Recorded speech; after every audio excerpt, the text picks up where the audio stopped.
Welcome. We're diving deep into some fascinating stuff, especially how it all connects to Jesus Christ and Christianity. Always up for a good deep dive, especially into a topic this layered. We're coming at it from all angles today.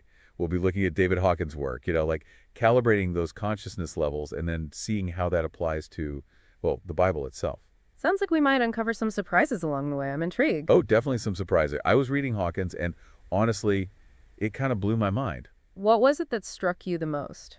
Muscle testing. He talks about actually using it to figure out, if a statement is true or not. I mean, how does that even work? It sounds wild. It's about seeing our bodies as these incredibly sensitive instruments. They're picking up on these subtle energy shifts all the time, even if we don't consciously realize it. Okay, I'm following. So what Hawkins is suggesting is that our muscles, they actually react differently to truth and lies. Exactly. Think of it like a built-in lie detector test. It's tapping into a deeper kind of knowing. So it's not just about what I personally believe, right? It's about accessing some, universal truth, one that goes beyond my own limited view. You got it. It's about tapping into a field of consciousness that connects us all. And Hawkins takes it even further. He gives these numerical values to different levels of consciousness.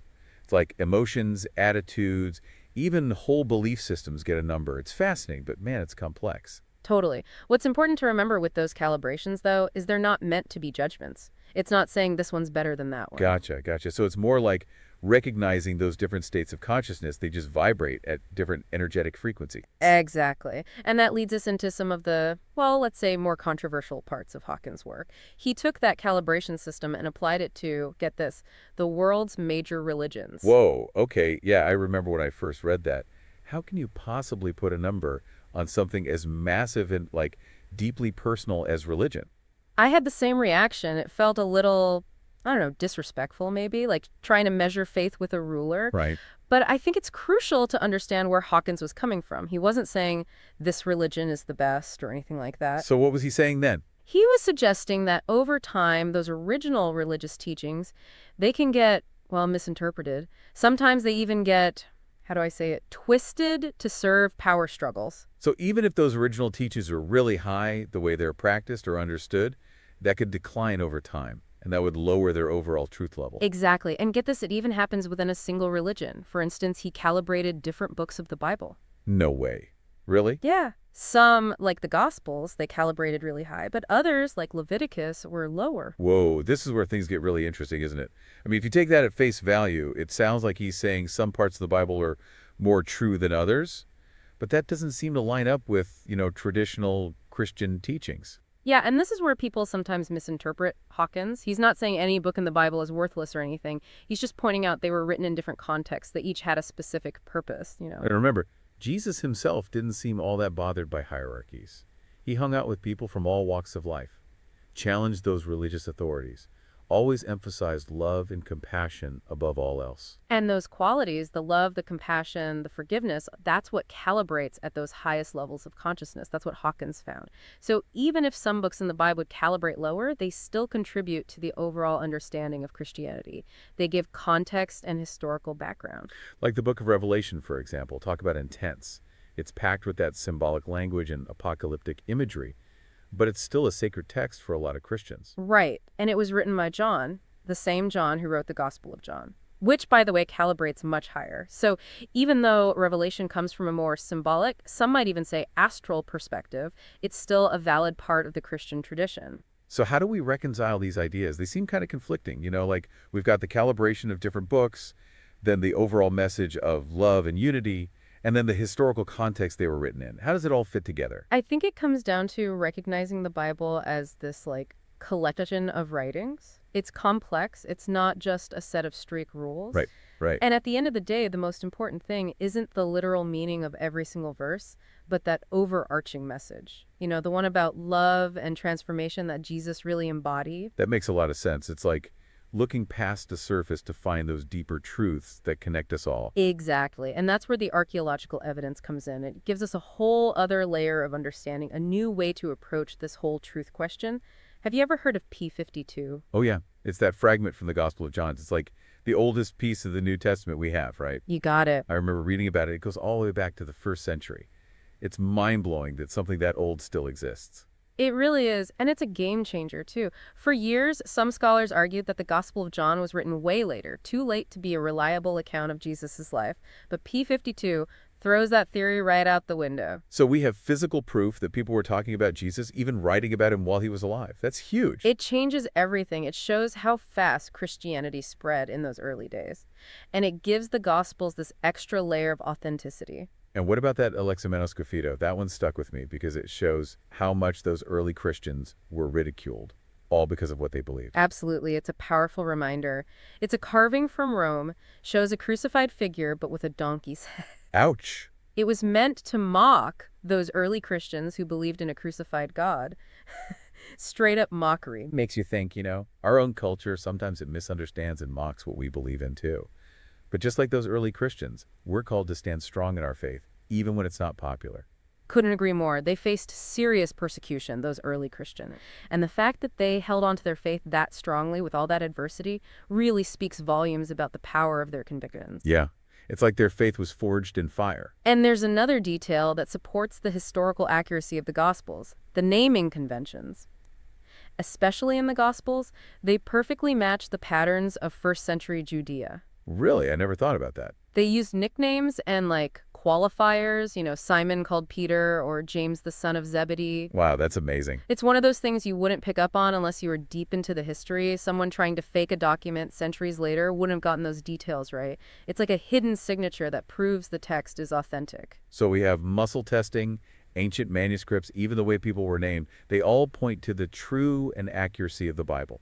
It's like solving a puzzle. The more we discover, the clearer the picture becomes. Exactly. And that's what's so exciting about this whole process. There's always more to uncover, more to explore.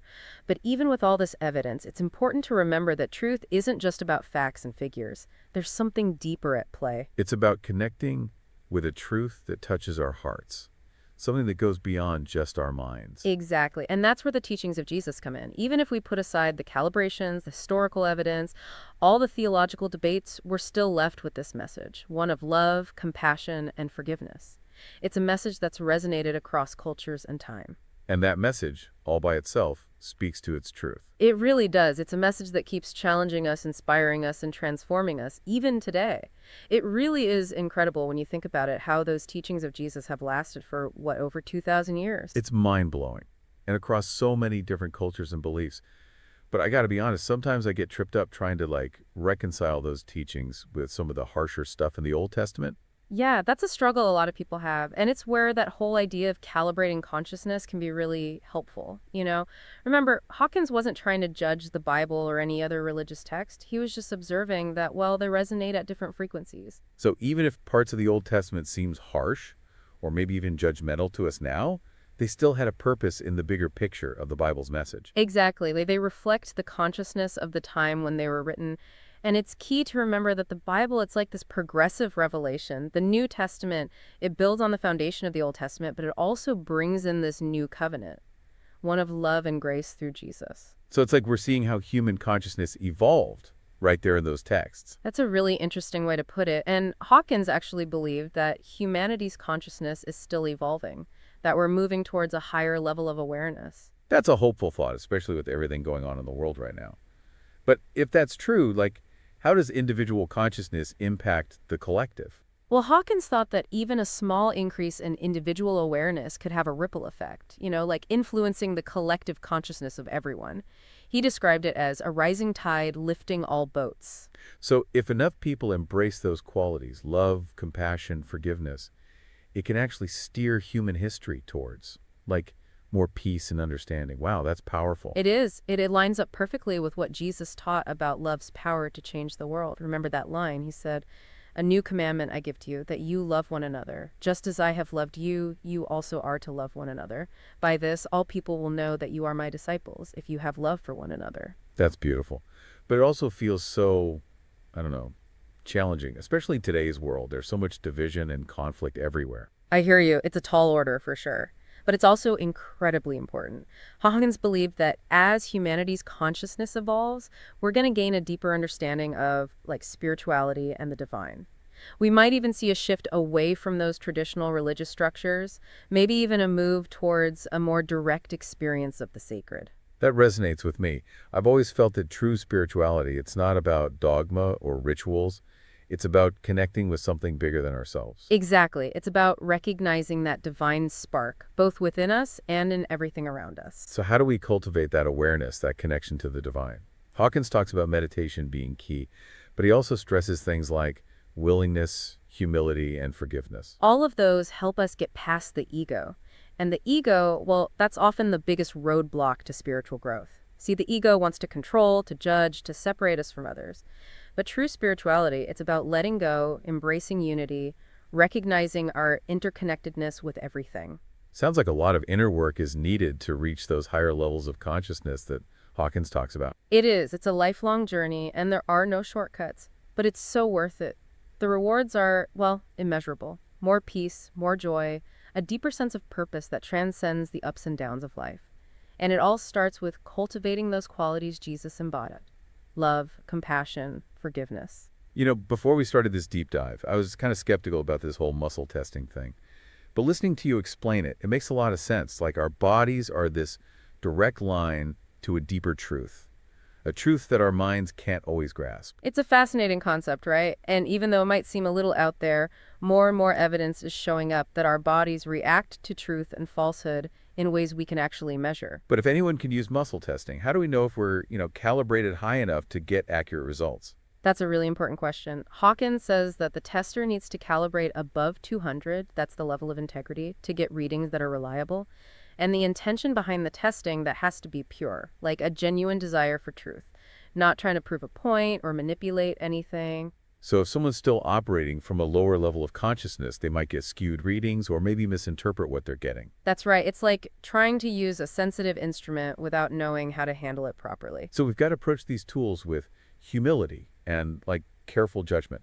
And remember that in the end, the most reliable guide is our own inner compass, that feeling of knowing that comes from deep inside. Absolutely. We can use tools like muscle testing and calibration as guides, sure, but we should always check in with our intuition, that sense of what feels true to us, what aligns with our values. That reminds me of something Jesus said.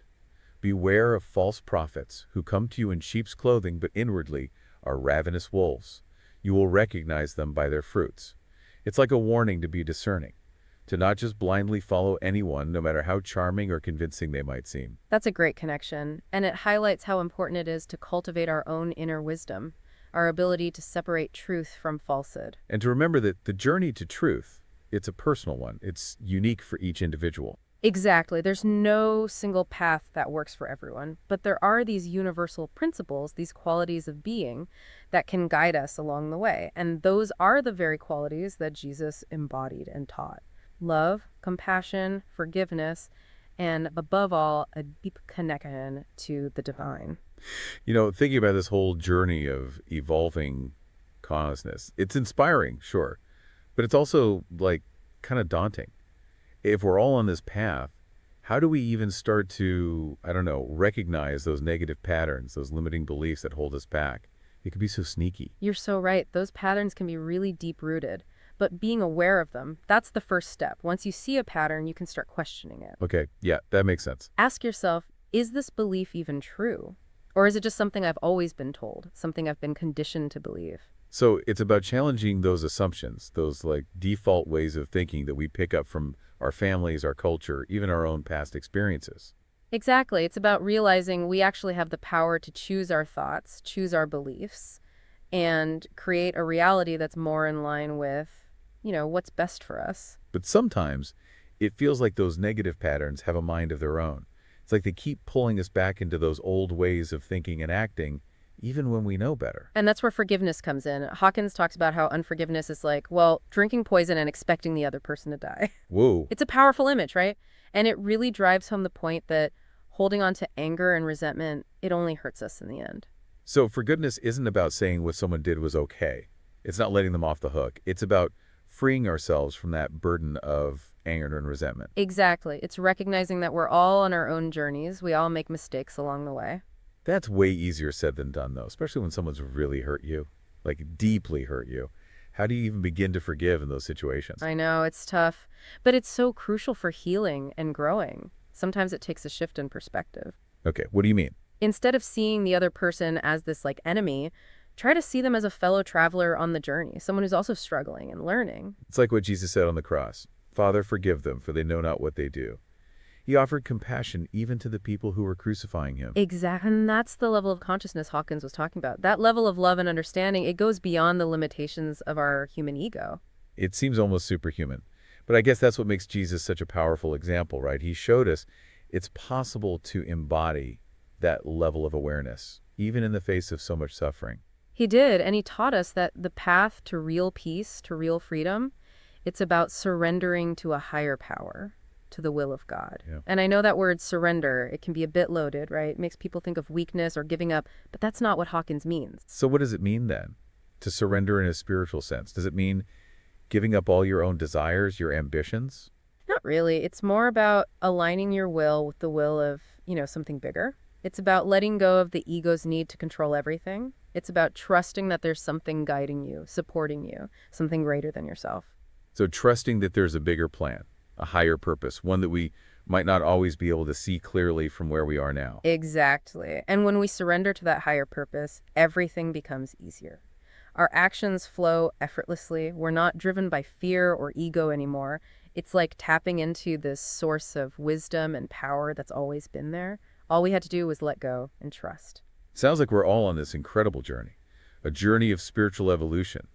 But we get so caught up in the everyday struggles that we forget about the bigger picture. That's why it's crucial to have those practices that keep us connected to that deeper truth, to that inner wisdom that guides us. It might be meditation, prayer, spending time in nature, even just taking a few minutes to be still and quiet, connect with your heart. These things, they nurture our spiritual growth.